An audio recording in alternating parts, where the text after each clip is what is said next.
Okay, Donald, tell me your full name.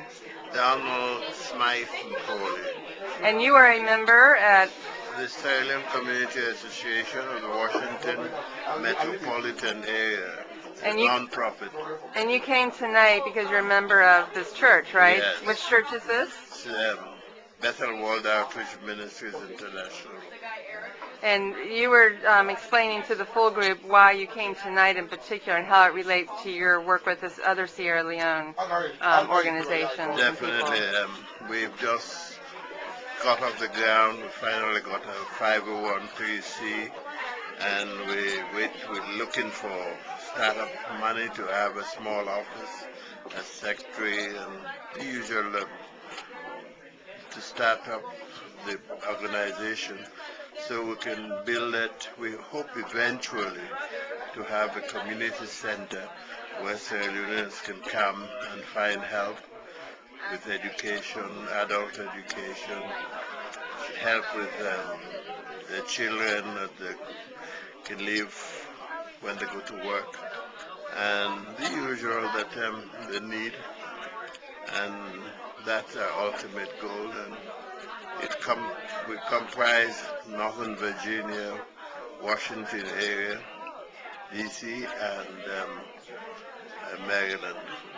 And for people who may not be as familiar with people from Sierra Leone, what would you say, how many do you think live in this area, and what are some of their biggest needs right now? Well, I know you don't know how there are many, no but official figures right, because right. obviously many of them are undocumented, and therefore they will not say so. But we estimate there are probably around 50,000 Sierra Leoneans in this area. And some of their biggest needs are?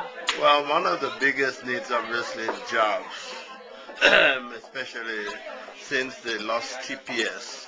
Many of them have lost their jobs and they can't get a job now because their employers won't employ them.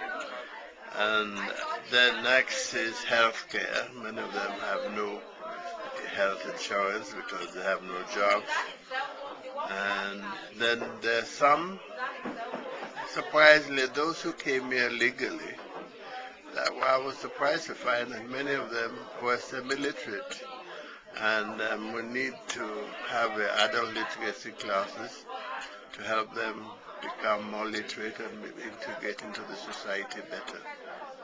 And this might be a risky question for me to ask, but did you feel like tonight you learned anything that can be helpful in your effort yes, here? I've collected a lot of information because obviously there are different problems that people take, and I've been able to get a lot of information so that people, when they call me, a lot of people do call me, and I will be able to tell them where they can go to find help. They definitely have.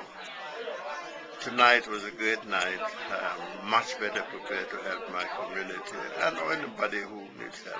And in some ways, you're kind of like an agent of the government here helping reach out to your community. It's almost like they need to recognize you as an associate social worker or something, right? I guess so. Well, thank you so much. Good luck on your efforts. Thank you very much.